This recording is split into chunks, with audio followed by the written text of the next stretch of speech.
귀한 찬양 감사합니다. 하나님께서 기쁘게 받으셨을 줄로 믿습니다. 아멘. 말씀을 받기 전에 우리 옆에 계신 분과 다음과 같이 인사하도록 하겠습니다. 옆에 계신 분과 인사합니다. 신앙과 삶이 아름답기를 소망합니다. 신앙과 삶이 아름답기를 소망합니다. 신앙과 더불어 삶의 모습까지도 아름다운 모습으로 살아가시는 우리 전농중앙교회 모든 성도님들 되시기를 간절히 소원합니다. 아멘. 이제 우리에게 주신 함께 읽은 본문 에베소서 3장 1절로 13절 말씀에 기초하여서 에베소서 강의 5번째 시간입니다. 바울의 독특한 특권이라고 하는 제목으로 함께 말씀의 은혜를 나누도록 하겠습니다. 본문의 내용으로 들어가기 전에 우리가 지난 주일에 살펴본 에베소서 2장의 뒷부분의 내용 기억나시는지요? 벌써 눈빛들이 긴장을 하고 있는데 잊으신 건 아닐 것 같습니다. 그래서 우리에게 돌아봄의 은혜가 필요한데 지난 주일에 살펴본 에베소서 2장 11절로 22절 말씀에 기초하여서 우리는 다음의 제목으로 말씀을 살펴보았으니 단 하나의 새로운 인류라고 하는 제목으로 말씀의 내용을 살펴보았습니다. 이방인들은 예수 그리스도께서 오시기 전에 하나님으로부터도 소외되었을 뿐만 아니라 혈통적 이스라엘 백성에게도 소외당하는 이중적인 분리와 소외의 모습이었다. 그러나 예수 그리스도를 통하여서 이들 또한 하나님과 뿐만 아니라 그리스도 안에 있는 성도로서 이중적인 화목을 얻게 되는 단 하나의 귀한 인류, 구원받은 그리스도인이 되었다라는 사실을 우리가 말씀을 통해서 살펴보았습니다. 그러면 이 내용을 기록한 바울의 글을 접한 1차 독자들, 즉 에베소에 살던 자들 뿐만 아니라 이방인이었던 그리스도인들이 이 바울의 글을 받고 그들에게 나타난 반응은 어떠하였을까요? 이와 같은 화평의 복음을 듣고 그들은 화평의 복음을 읽으면서 분명 놀라고 기뻐했을 것입니다. 우리에게 이와 같은 은혜가 주어졌다니, 우리가 이와 같은 새로운 존재, 새로운 인류라고 하는 사실을 그들이 깨달았을 때에 그들은 분명 말로 표현할 수 없이 기뻐하며 놀라움으로 나아갔을 것입니다. 이러한 내용에 기초하여서 오늘 본문으로 들어가 보도록 하겠습니다. 본문을 시작하는 3장 1절 말씀 다시 한번 우리 함께 읽어보도록 하겠습니다. 읽습니다. 이러므로 그리스도 예수의 일로 너희 이방인을 위하여 갇힌 자 된 나 바울이 말하거니와 아멘. 1절을 잘 보십시오. 바울은 자신을 소개함에 있어서 먼저 무엇이라 소개합니까? 너희 이방인을 위하여 라고 표현합니다. 바울이 이방인의 사도였다라는 것, 바울이 이방인의 사도로 불렸다라는 것 알고 계시는지요? 바울은 이전에 성경에 사울로 기록된 자로 오히려 예수 그리스도를 믿는 자들을 잡아 핍박하던 자였습니다. 그는 예루살렘에서 저 멀리 다메섹까지 가서 그리스도인들을 잡아오려고 다메섹으로 가던 그 도상에서 예수님을 만나게 됩니다. 그리고 이 바울이 아나니아라 하는 자의 집에 들어가게 되는데 하나님께서 아나니아에게 바울에 대하여서 하신 말씀이 다음과 같으니 사도행전 9장 15절에서 다음과 같이 기록합니다. 함께 읽어보도록 하겠습니다. 주께서 이르시되 가라. 이 사람은 내 이름을 이방인과 임금들과 이스라엘 자손들에게 전하기 위하여 택한 나의 그릇이다 라고 하나님께서 아나니아에게 말씀하십니다. 아나니아에게 가라. 이 사람 누구죠? 바울은 내 이름을 첫 번째 이방인, 두 번째 임금들, 세 번째 이스라엘 자손에게 전하기 위하여 택한 나의 그릇이다 라고 말씀하십니다. 바울은 먼저 이방인의 사도였다라는 것을 생각해 볼 수 있습니다. 1절에서도 그래서 바울이 다음과 같이 기록하고 있으니 이러므로 그리스도 예수의 일로 너희 이방인을 위하여 라고 기록합니다. 더해서 1절 말씀을 보니 바울은 자신을 소개함에 있어서 이방인을 위하여 다음에 무엇이라고 기록합니까? 갇힌 자 된 나 바울이다 라고 이야기합니다. 바울은 갇혔다라고 지금 이야기합니다. 감옥에 있었다라는 의미입니다. 본문이 포함된 에베소서, 빌립보서, 골로새서, 빌레몬서는 대표적으로 옥중서신이라고 부릅니다. 무슨 내용입니까? 바울이 감옥에서 쓴 편지이다라고 우리가 이해해 볼 수 있습니다. 바울의 복음 사역에 있어서 그의 동료였던, 특별히 직업이 의사였던 누가는 그의 글 사도행전 21장 이후의 말씀에서 바울이 예루살렘에서 체포되었다. 그리고 가이사랴의 감옥에 있었다. 그리고 그곳에서 연속적으로 재판을 받고 이제 상소하여서 먼 로마에까지 호송되게 되었다라는 사실을 계속해서 기록합니다. 이방인 선교에 대한 유대인들의 광신적인 반대 때문에 바울은 모함을 받아 이와 같은 옥중의 생활을 할 수밖에 없었다라는 것을 기록하는 것입니다. 유대인들의 입장에서는 바울을 극렬하게 반대하며 핍박했습니다. 왜 그렇습니까? 그가 이방인의 사도였기 때문입니다. 이방인들을 담대하게 또 양보 없이 이 복음의 사역에 있어서 유대인들뿐만 아니라 이방인들에게 이 복음이 적용되었다라고 이방인들을 지지한 이방인의 사도였기 때문입니다. 주의 은혜로 복음 안에서 모두가 화평함을 얻게 되었다는, 즉 유대인뿐만 아니라 이방인 또한 새롭게 예수 그리스도로 인하여서 하나된 인류가 되었다라고 하는 그의 글과 그의 설교를 통하여서 바울은 이 복음의 진리 사역으로 인하여서 고난을 받게 되었다. 지금 갇힌 자가 되었다라고 바울은 에베소서 3장 1절 말씀에서 기록하고 있는 것입니다. 본문을 시작하는 1절에서 우리가 주의 깊게 살펴보아야 할 내용이 있습니다. 무엇입니까? 바울은 지금 진리의 복음으로 인하여서 고난받게 되었다라는 것입니다.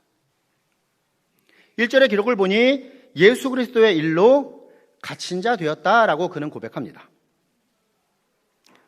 설명을 잘 들어보십시오. 사실 제대로 상황을 표현한다면 바울은 유대인들의 모함과 또 그가 로마의 황제에게 상소한 일로, 왜냐하면 바울은 어떻게든 로마에까지 가서 복음을 전하고자 하는 목표가 있었기에 그가 로마의 시민권을 가진 자로서 로마의 황제에게 상소를 하면 비록 피의자의 신분이지만 로마에까지 갈 수 있었기에 그는 유대인들의 모함과 로마의 황제 때문에 지금 갇혀 있습니다. 이 차이를 아십니까? 바울은 이처럼 눈에 보이는 세상적인 관점으로 생각하거나 말하지 않았습니다. 나는 유대인들로 말미암아 로마의 황제에게 상소함으로 내가 갇혀 있다라고 표현하지 않습니다.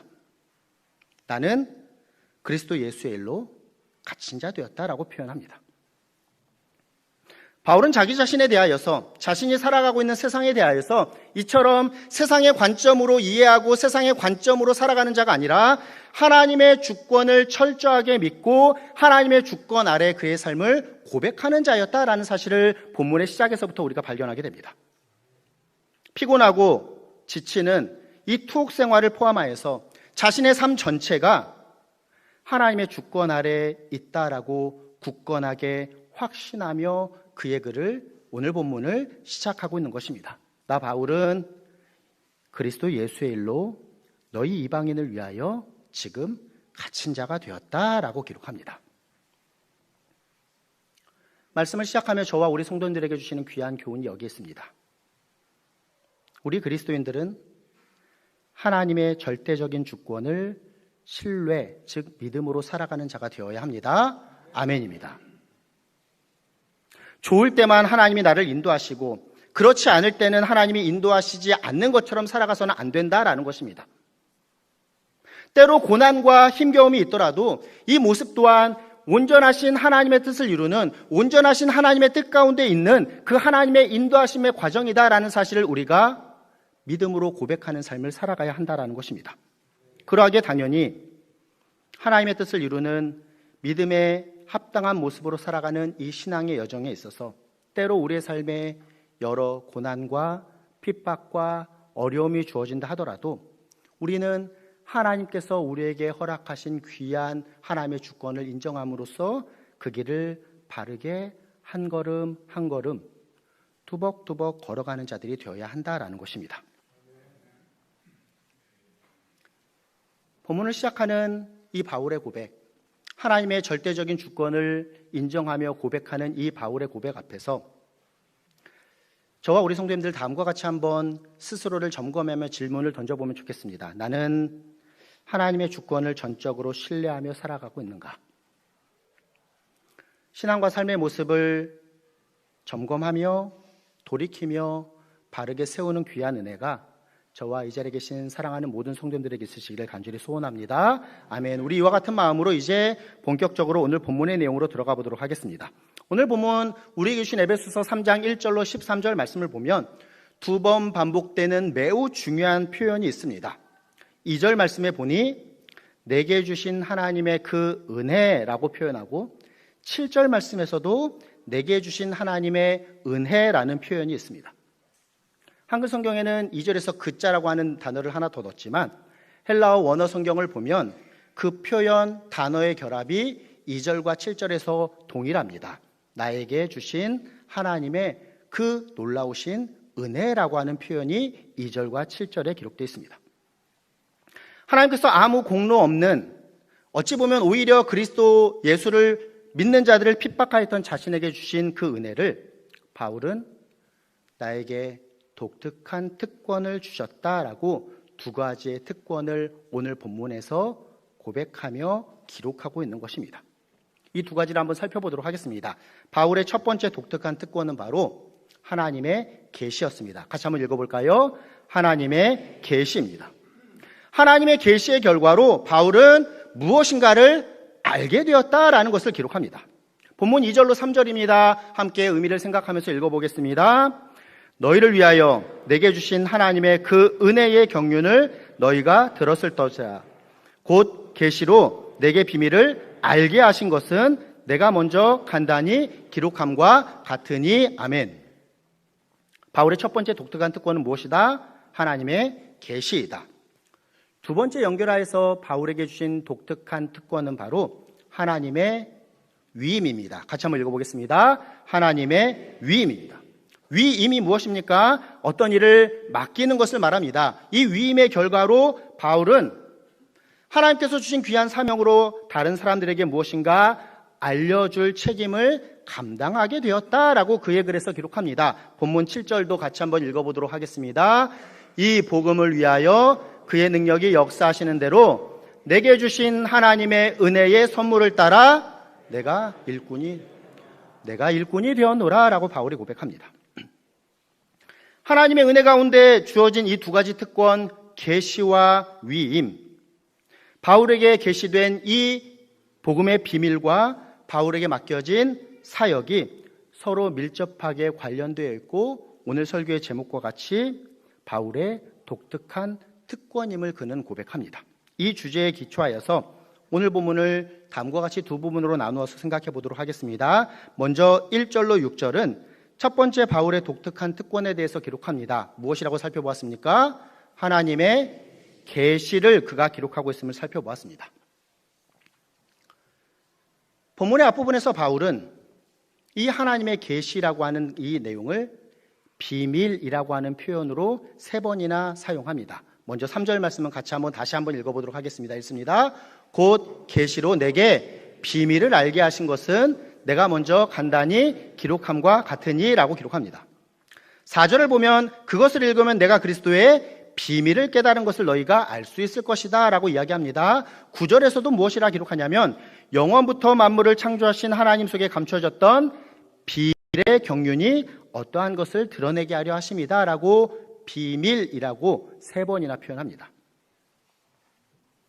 비밀, 어떠한 뉘앙스를 갖습니까? 우리말이나 영어에서는 이 비밀이라고 하는 단어가 무엇인가 좀 조심스럽고 무엇인가 모호하며 무엇인가 은밀하고 더 나아가서 무엇인가 어두운, 말 그대로 비밀스러운 그와 같은 의미를 갖는 것이 비밀입니다. 그런데 헬라 사회에서 이 헬라어가 의미하는 비밀이라고 하는 의미는 우리가 생각하는 이러한 의미와는 좀 다릅니다. 미스테리온이라고 하는 이 헬라어 단어 비밀은 어떤 사람이 전수받은 다른 사람들은 알지 못하는 귀한 진리를 의미합니다. 1차적으로 이 비밀은 그래서 어떠한 종교가 가지고 있는 신비스러운 가르침을 의미하며 그 종교에 입문하는 자들에게 주어지는 다른 사람들은 알지 못하는 말 그대로 비밀을 의미하는 것이 이 미스테리온입니다.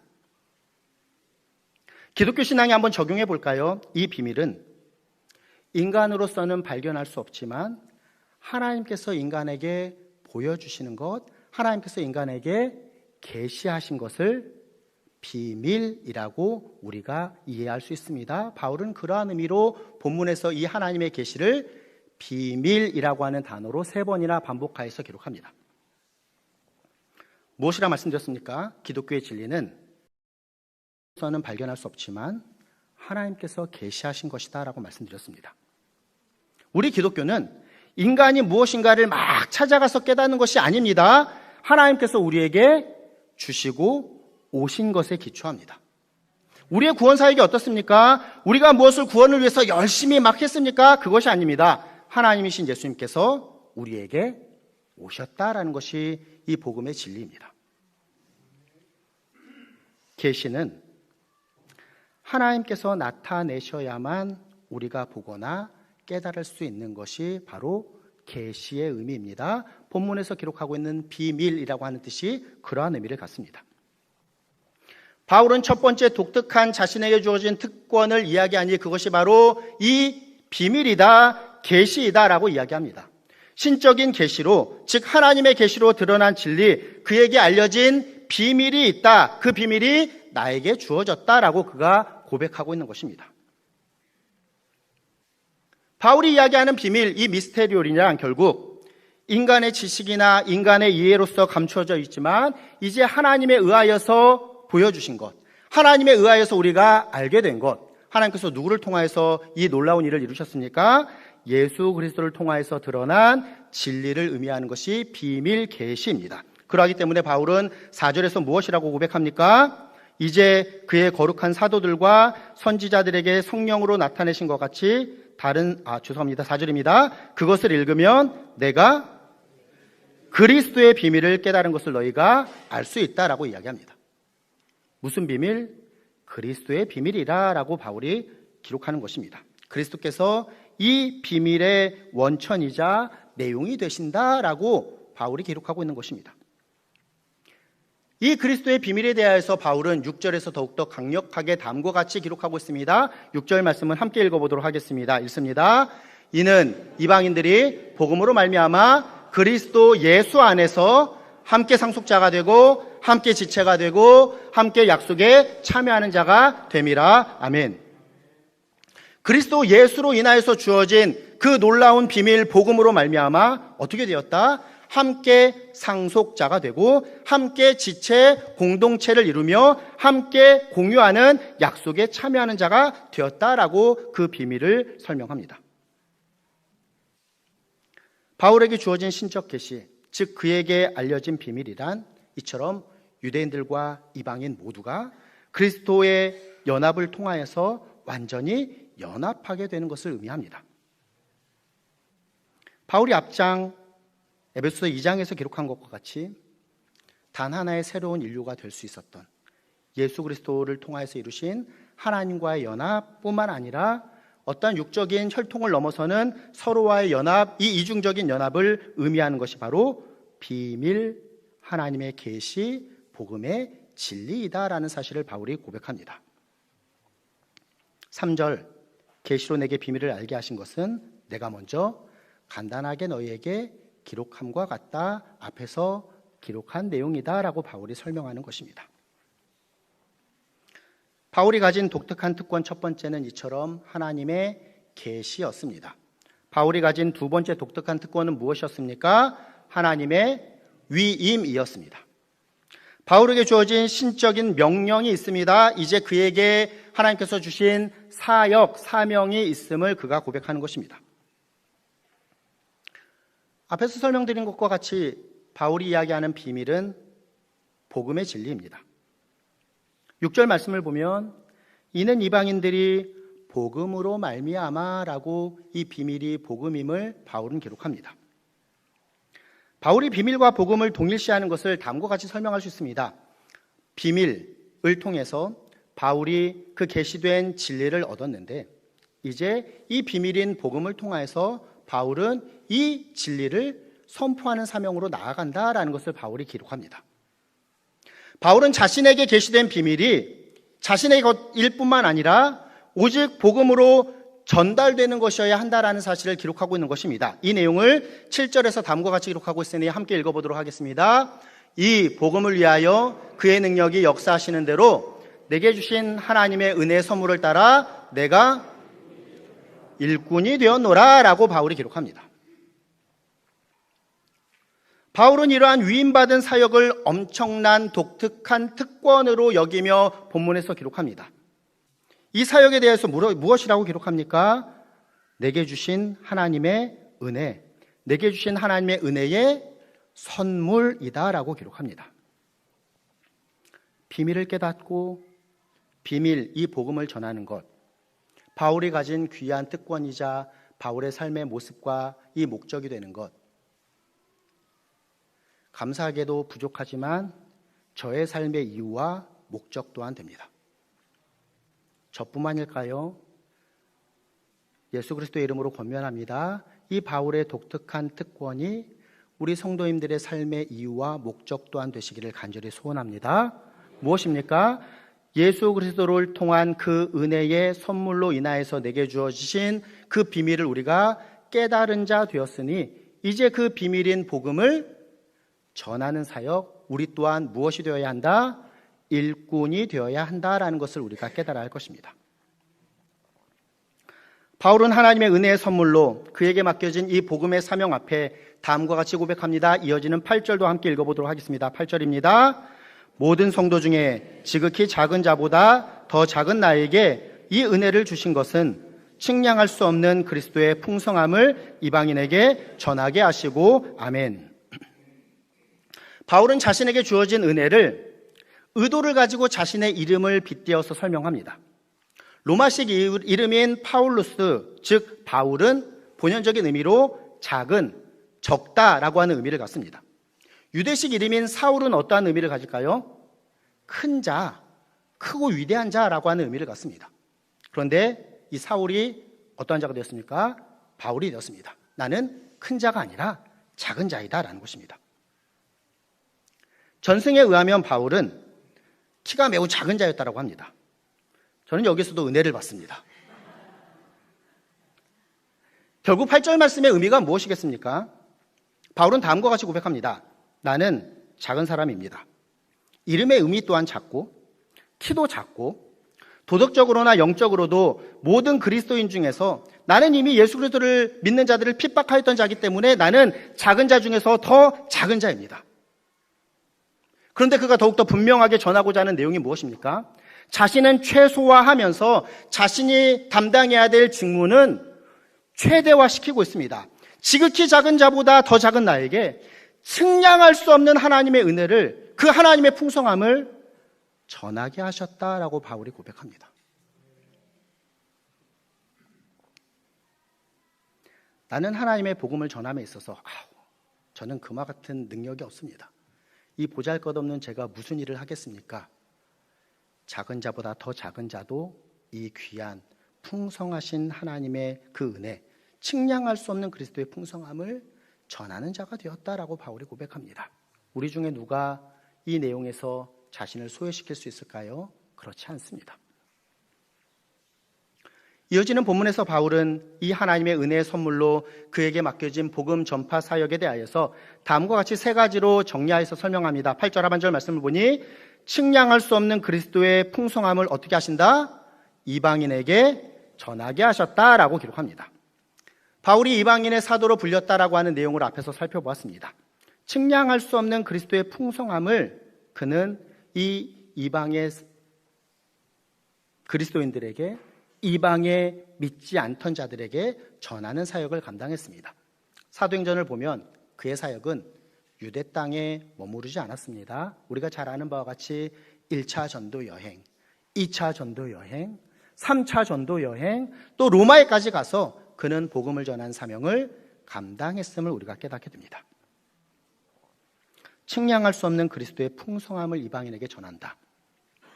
예수 그리스도의 십자가 사건으로 값없이 누리게 된 그 화평함의 풍성함의 내용, 우리는 이 내용을 본문 앞 에베소서 1장과 2장의 내용을 통하여서 하나님께서 우리에게 내려주신 하늘의 모든 신령한 복을 찬양하며 기도해야 함을, 그리고 이 모든 내용이 삼위일체 하나님께서 우리에게 주신 귀한 구원의 결과임을 함께 살펴보았고, 그 귀한 결과로서 우리는 하나님과 화목하게 될 뿐만 아니라 모든 사람과도 화목하게 되는 새로운 인류로서 진정한 그리스도인, 하나님의 자녀, 권속인 가족, 또 귀한 공동체가 되었음을 함께 살펴본 것입니다. 이 측량할 수 없는 그리스도의 풍성함을 바울은 그의 다른 글인 로마서 11장 33절에서 다음과 같이 기록하고 있으니 함께 또 읽어보도록 하겠습니다. 깊도다 하나님의 지혜와 지식의 풍성함이요 그의 판단은 헤아리지 못할 것이며 그의 길은 찾지 못할 것이로다. 아멘. 측량할 수 없는, 문자적으로는 탐지해낼 수 없는, 즉 우리가 도저히 이해할 수 없는 하나님의 창조와 섭리에 대한 경이로움을 바울은 고백합니다. 9절에서는 무엇이라 이야기합니까? 영원부터 만물을 창조하신 하나님 속에 감추어졌던 그 비밀의 경륜이다 라고 바울은 고백합니다. 바울의 사역은 이러하였습니다. 이 측량할 수 없는 그리스도의 풍성함을 이방인에게 전하는 이방인의 사도로서의 역할을 감당했습니다. 두 번째는 9절 말씀 하반절을 보니 다음과 같이 기록합니다. 그 비밀의 경륜이 어떠한 것을 드러내게 하려 하심이다 라고 기록합니다. 그 하나님의 비밀, 그 하나님의 놀라운 계시, 자기가 받은 그 비밀을 이제 드러내는 사역을 그가 감당한다라고 고백하는 것입니다. 개역 개정 성경에는 번역되지 않은 헬라어 원문과 비교해 볼 때 번역되지 않은 하나의 표현이 있으니 all men, 즉 모든 사람이라고 하는 표현이 9절 말씀에 담겨 있습니다. 즉 영원부터 만물을 창조하신 하나님 속에 감추었던 그 비밀의 경륜을 모든 사람에게 드러내게 하려 하심이 나에게 주신 사명이다라고 바울이 고백하는 것입니다. 또한 바울은 10절 말씀을 보니 이제 교회로 말미암아 하늘에 있는 통치자들과 권세들에게 하나님의 각종 지혜를 알게 하려 하는 것이 나의 사명이다라고 기록합니다. 하나님의 각종 지혜, 이 각종이라고 하는 표현이 어떠한 의미를 가질까요? 구약의 요셉의 이야기를 보면 요셉이 어떤 옷을 입었죠? 채색 옷을 입었죠. 채색 옷이라고 하는 그 채색의 단어가 이 단어와 연결됩니다. 각종의 색깔로 된 옷을 요셉이 입은 것처럼 바울은 이제 하나님의 이 각종의 지혜를 알게 하려 한다라고 이야기합니다. 무엇을 연결해서 생각해 볼 수 있습니까? 다 인종, 다 문화, 유대인뿐만 아니라 모든 민족에게 그들의 어떠한 겉의 피부색이 다르더라도, 그들이 살아가는 어떠한 지역이 다르더라도, 그들이 처한 어떠한 문화와 말과 배경이 다 다르더라도 단 하나의 인류가 되게 하시는 이 놀라우신 하나님의 그 지혜를 전하는 자이다. 바울은 이방인에게까지도 또 임금들과 이 복음을 전하는 귀한 사명자이다라는 사실을 그가 고백합니다. 모든 그리스도인들이 그리스도를 통하여서 하나님께 나아갈 수 있게 되었습니다. 그런데 중세 카톨릭은 그와 같은 부분들을 오히려 성경의 이 귀한 내용을 거부하였습니다. 그래서 나타난 것이 무엇입니까? 종교개혁입니다. 종교개혁자들은 그래서 강조한 것이 이것입니다. 만인 제사장직입니다. 보편적인 유대인, 혈통적인 이방인, 아니 그것을 넘어서서 그리스도인이라고 한다면 모두가 예수 그리스도의 은혜를 통하여서 하나님과 화목해 되었으니 그들 스스로가 하나님께 나아갈 수 있는 특권을 얻게 되었다라는 것입니다.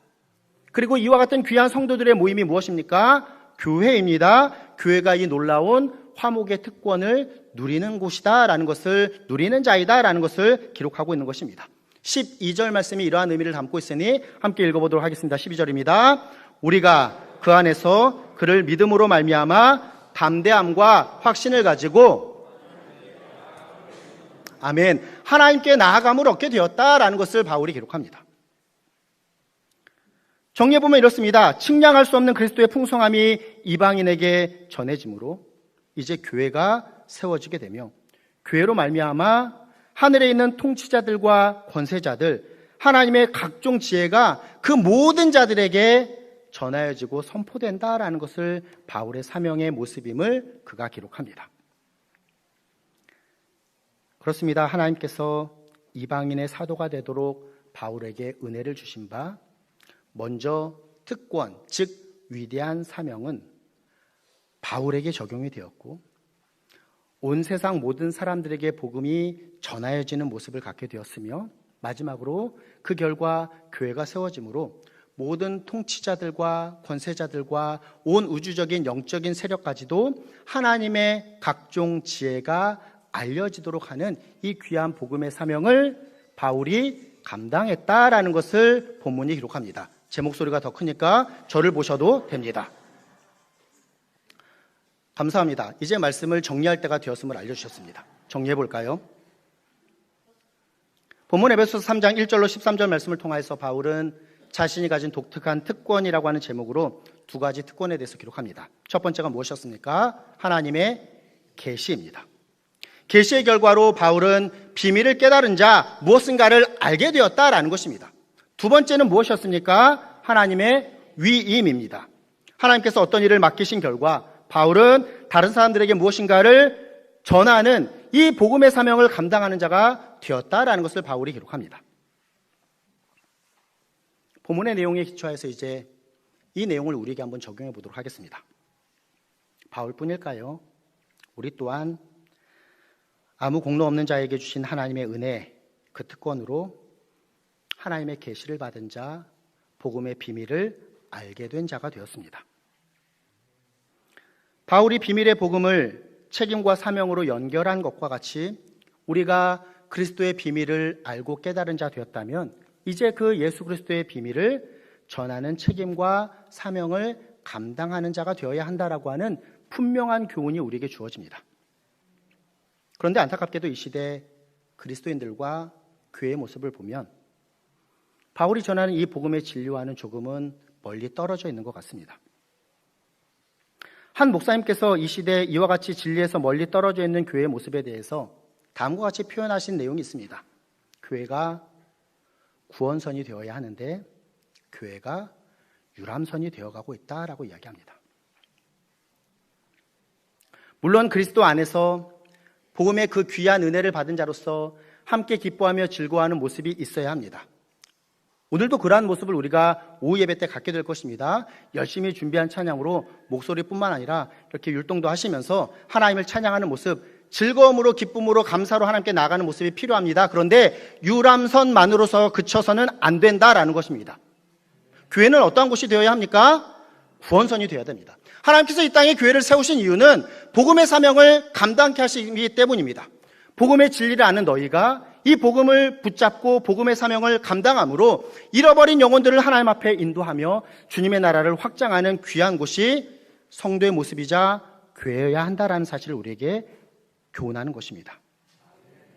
전농중앙교회 모습은 어떻습니까?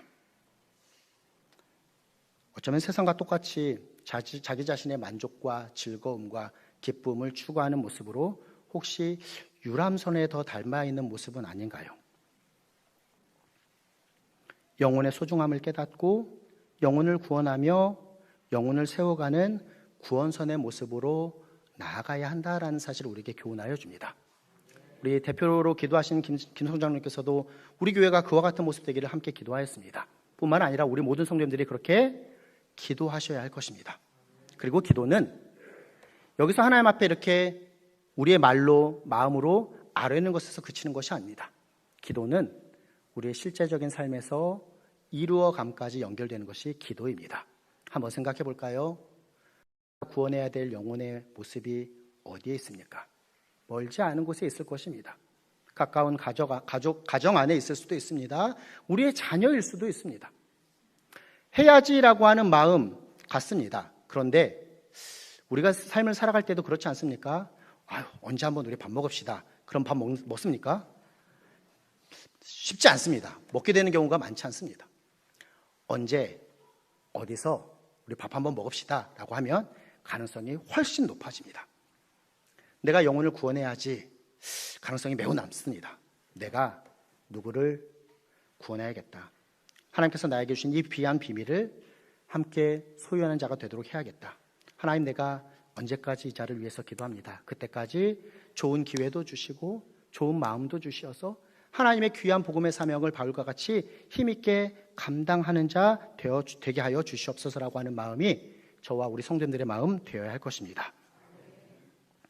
성도가 성도답지 못하다고, 교회가 교회답지 못하다고 우리는 쉽게 비판합니다. 세상의 모습을 보면서 우리도 동조하며 그렇게 이야기할지 모르겠습니다. 그러면 나 자신은 얼마나 성도다운 모습이고 우리 교회는 얼마나 교회다운 모습인지요. 성도다운 성도, 교회다운 교회가 우리 전농중앙교회와 전농중앙교회에 속한 우리 모든 성도님들 되시기를 간절히 소원합니다. 귀한 말씀 받았으니 구원받은 새로운 인류로 택하신 그 은혜를 기억하며 그 비밀, 복음의 진리이신 예수 그리스도를 알고 믿고 그 은혜를 소유한 자로서 이제 믿음에 합당한 모습으로 나 자신을 세워감과 동시에 나에게 주신 이 귀한 비밀을 바울과 같이 전하는 자, 복음 전파의 사명을 잘 감당하는 자 되겠습니다라고 하는 믿음의 결단으로 나아가시는 사랑하는 저와 우리 모든 성도님들, 우리 전농중앙교회 되기를 예수님의 이름으로 부탁드리며 축원합니다. 아멘.